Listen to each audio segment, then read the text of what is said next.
Adventure in Pipeman on W4CY Radio.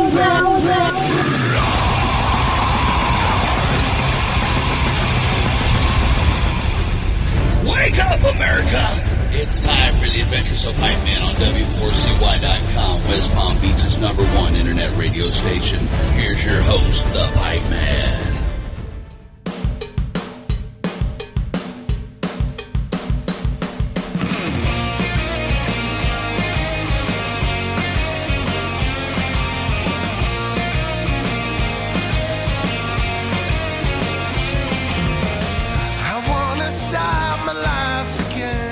This is the Pipeman here on the Adventures Pipeman W4CY Radio, and I'm very excited about our next guest because he is a badass musician.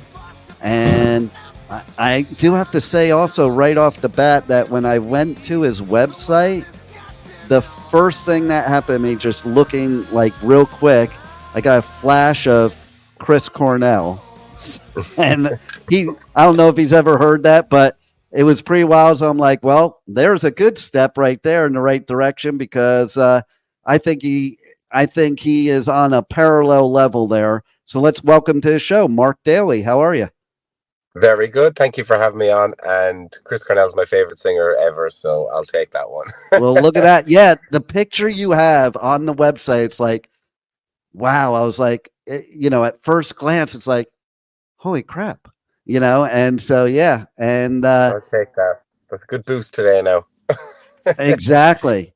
So let's start off with, for people that don't know you, how did this journey of music start for you? What was that moment in time in your life that you knew music was going to be a part of your life forever?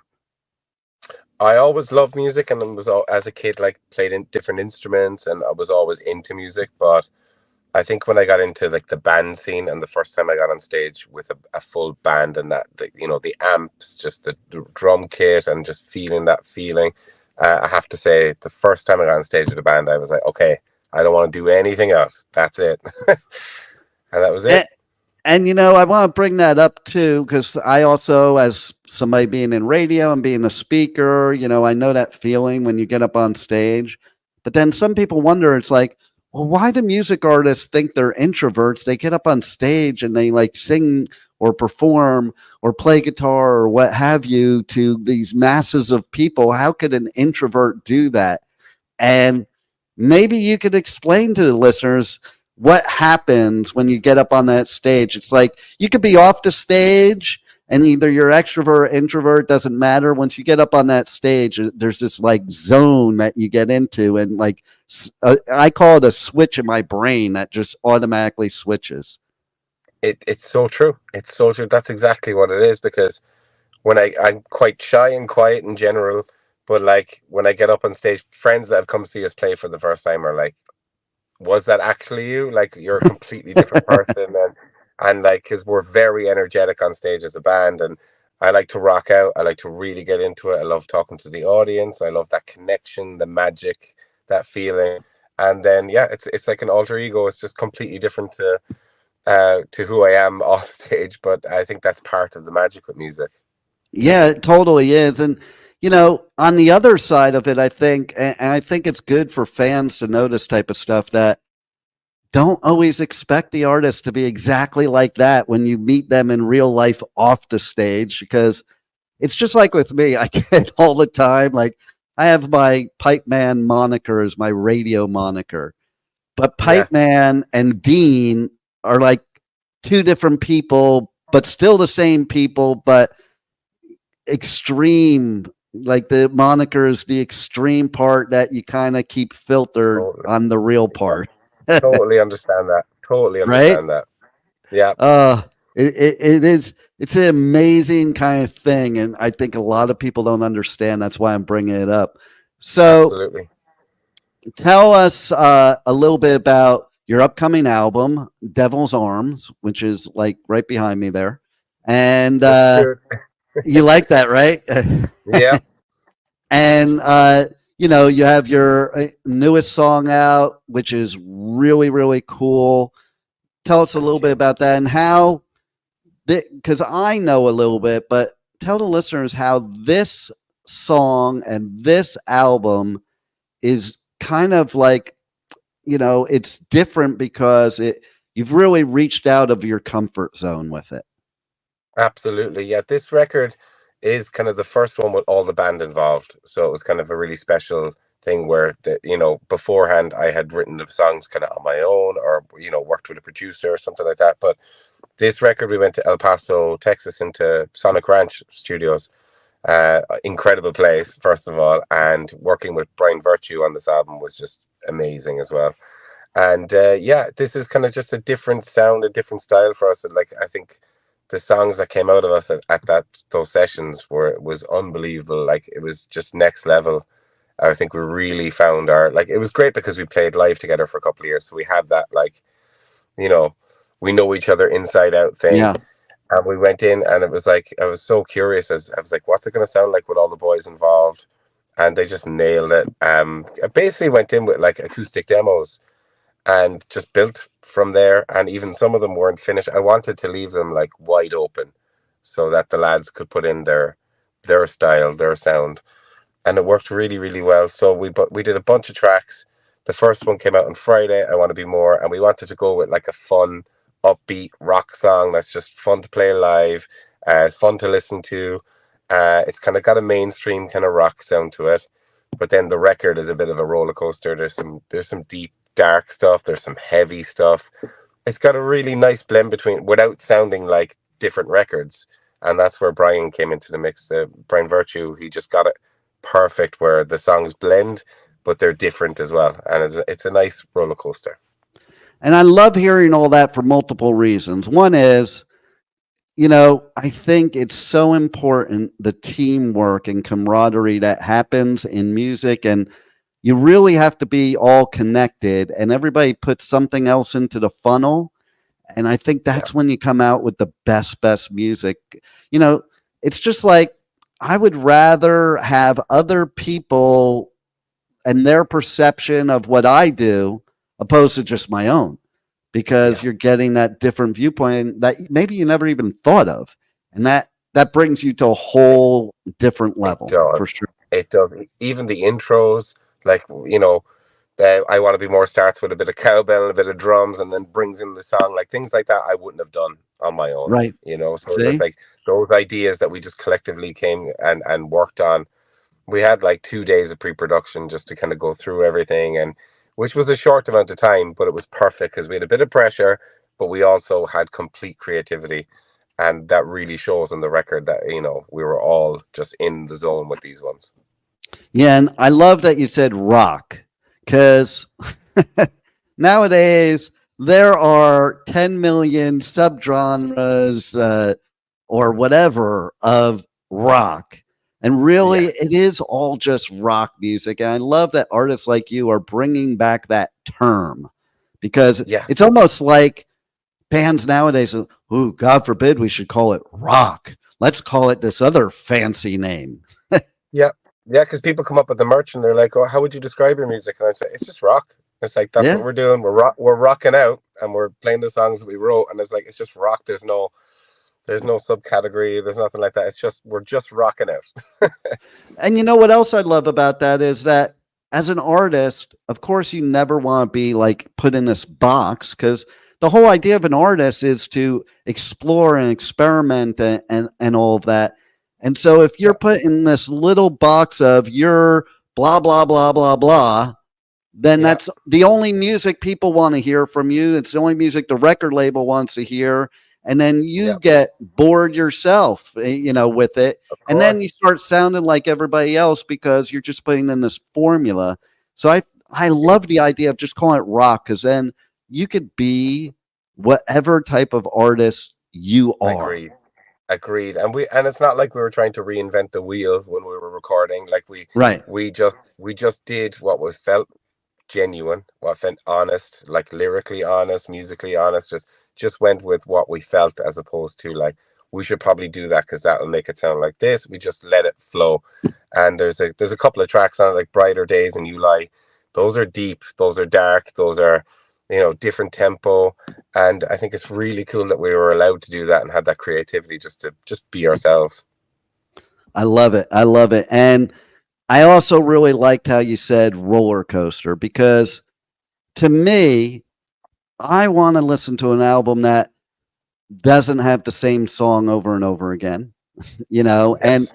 Yeah. artists, I know this for a fact, like perfect example. I've talked about it in other interviews. The band Bring Me the Horizon, when Yes. they give Ollie all this shade for all the stuff he's been doing recently, it's like his answer. I love his answer. Why do I want to write the same song over and over again? He Exactly. goes, it's already been written. It's already been done. And so that's what Yeah. I love. But other people want to, hey, you should just be this. And that's what I'm talking about. But it should be a roller coaster because, like, think of it this way for those listeners out there that like to go from track to track to track. Well, Yeah. this is like having your own playlist on one album. That's the way I Exactly. look at it. Exactly. And I feel like bands are, you can't, like, it's a lose-lose situation, because if you stick to the same style all the time, people get fed up with it. But then if you Hmm. come way off the style, people are like, well, what are you doing? That's not why I listen to you. So Right. I think Exactly. when you're in the studio, just do whatever it feels real and authentic and genuine, and then whatever happens afterwards happens. I And I think saw, Rick Rubin used to say that, is like, write for yourself and the audience will come. And I think, like, that's the best advice that you can give, because if you're trying to, like, 100%. oh, if I put this in here, the crowd might like that bit, or like, you're thinking about a crowd's reaction as opposed to the music. And I think it's important just to stick to your guns. I agree. And what you find is when you try to please somebody, you don't please somebody else. So no matter what, the only way Yes. to go is to please yourself because you're not going to please everybody. And you got a better Yeah, chance of pleasing everybody by just being real. I agree totally. And yeah, it was Rick that said that. And I think about too, I'm an old school metalhead from the 80s, and I remember I wasn't allowed to listen to crap, like, Yeah. oh, you like Slayer now, which they're one of my all-time favorite bands. You can't listen to Motley Crue, and stuff Okay. like that. Yeah. And it's like it's just so ridiculous because to me, I saw something recently. Somebody posted on Facebook that I loved. Is you're not truly a metalhead if you say you only like metal. Everybody likes different kinds of music, and there's Yeah. different things. And if you're into music, you're into music. And is there some Yeah. crappy music? Is there music maybe you don't like? Yeah, but I wouldn't Yeah. say I only listen to rock. Even I don't even Exactly. just listen to rock. Even if you listen to, like, Ozzy Osbourne, like, he's got fantastic melodies. Like, they're Yeah, melodies. He's a great, like, singer melodies. Like, he's great at that. And it's like, is that categorized as metal? It's like, and exactly. yeah, and it's like, it's melody, it's catchy, and it's good. Well, and look at he did a song with Elton John as an example. Yeah. Yeah. Like I Exactly. love that. And That was a good and, track, actually. I remember that one. and it's wild because you might have the old school Sabbath fans that be like, "Oh, you sell out, blah blah blah blah." But you know what? And I remember that term, sell out, poser, this and that. Yes. But maybe if some bands didn't quote unquote sell out like people like to coin it, I don't think it's Yeah. really selling out. Maybe Yeah. rock and metal would be dead, but it's not, you know? I agree. I agree. And because, yes, it's great to be an underground band, but with a little maturity, you realize that, if you really want your music to be out there, it does have Yeah. to go everywhere. It does. And then when you're performing at shows, you can put the old stuff and the new stuff in and introduce it differently, and there's, on this tour, we're playing most of our new album, which isn't even out, but we just said, why not? Let's let them hear the new stuff. And then we're playing a couple of the older stuff for people that are returning from the last US tour. And I think it's just really nice to blend the two, so people that have never heard us before are hearing old stuff and new stuff all in the one night. I think it's really good. Yeah, and what's cool about that too, the way you worded it is like, okay, so you're playing this new stuff before, the album even comes out. That's so old school anyway, because old Yeah. school was you didn't buy the album by hearing it on Spotify. You went to a live show and you heard the music. Exactly. And we're gone old school as well, because you can only get the album right now at shows. And the album's not going to be on Spotify or anywhere until July. So we're like saying that every night to the crowd. Is like, if you want to pick up an album, you can get it now. Otherwise, it'll be July when it's out. And then people are digging the new songs and they're running up to the merch and grabbing a CD. And it helps us on the road big time. And I think it's just really cool to just be like just selling CDs again, and just, you know, meeting people at the merch, signing CDs and getting the new music out there that way. It's fun.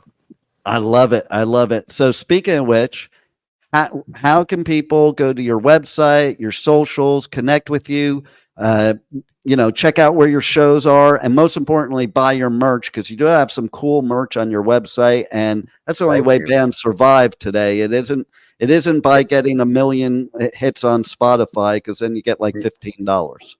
Exactly. I just read an article recently. It was like musicians are kind of like on the road t-shirt salesmen now. It's like there's an element to it that's true, but everything, one-stop shop is our website. It's markdalyofficial.com. So all our tour dates, merch, links to everything is up there. And then our tour, like on the road shenanigans and pictures and videos, are going up on Instagram and Facebook under Mark Daly Music. I love it. And I love shenanigans. It's so funny. In the United States, as such a bigly used word now. Is it? Yeah. Oh yeah, totally.